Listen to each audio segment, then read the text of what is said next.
Hello guys, in this video I'm going to show you how to pay with disposable card on Revolut.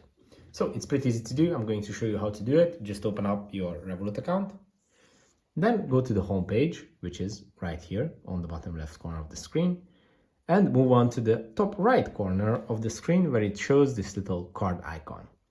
This one is going to open up the menu with all your cards.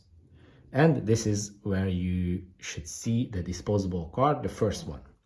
And if you want to pay with this card, you have a very simple task to do. You just have to tap on show details, this icon, and it's going to give you your card number, your expiration date, and your CVV code.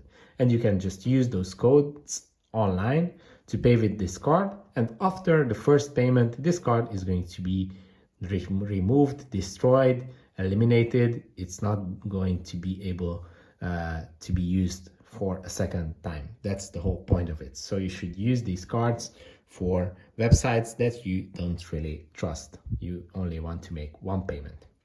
If this video was helpful for you, please consider sending a super thanks donation.